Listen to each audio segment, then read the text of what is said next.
ఒంటరి పోరాటం, ప్రతి విద్యార్థి కన్నీటి కథ.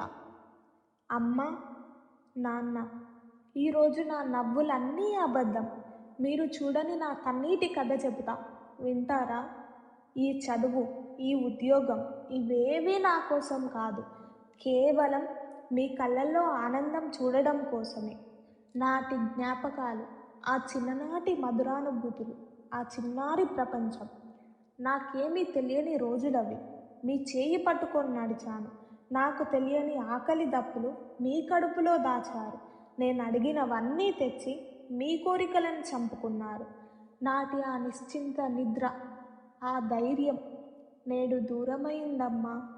ఆ తీయని జ్ఞాపకాలు, ఆ మధురానుభూతులు ఇప్పుడు గుండెకోతగా మిగిలాయి నాన్న. నేటి బరువు నేడు పెద్దవాడిగా భారం నాపై పడింది. ఈ బరువు ఎవరికీ చెప్పలేను. రాత్రి నిద్ర మానేసి వెలుగుతున్న స్క్రీన్ వైపు చూడాల్సి వస్తుంది.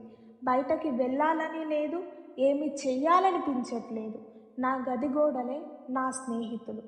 నేను నవ్వితే బాగున్నానని అంటారందరూ, కానీ నా నవ్వు వెనక ఒక యుద్ధమే దాగుందని ఎవరికి తెలుసు? నలుగురిలో నవ్వుతూ ఒంటరిగా కన్నీళ్లు దాచుకోవడం నేర్చుకున్నాను. నా ఓటమి ఎవరైనా చూస్తారేమోనని భయంతో బ్రతుకుతున్నాను. అయినా నేనాగను. నేను నష్టపోతే నా కలను నమ్మిన వాళ్ళు ఏమవుతారు?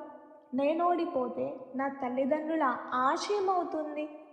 అమ్మా, నాన్న, మీరు నాకు దేవుడిచ్చిన గొప్ప వరం. మీ కష్టం పంచుకోవాలని, మీ కన్నీళ్లు తుడవాలని నా ప్రతి అడుగు మీ సంతోషం కోసమే. నేను పడే ప్రతి కష్టం మీ నవ్వు కోసమే.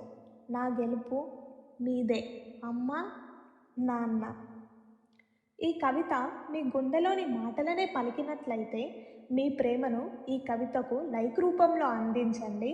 ఇక మీ మనసును కదిలించినట్లయితే మీ ప్రియమైన వారికి షేర్ చేయండి. ఎందుకంటే ఈ భావోద్వేగం అందరికీ చేరాలి కదా. మరి మీ అనుభూతిని కమెంట్ల రూపంలో మాకు తెలియజేయండి. ఇలాంటి మరిన్ని హృదయపూర్వక కవితలు, భావోద్వేగ పలకరింపుల కోసం మా ఈ బంధాన్ని శాశ్వతం చేసుకోవడానికి ఛానల్ని సబ్స్క్రైబ్ చేసి ఆ గంట సింబల్ని నొక్కడం మాత్రం మరచిపోవద్దు. Thank you.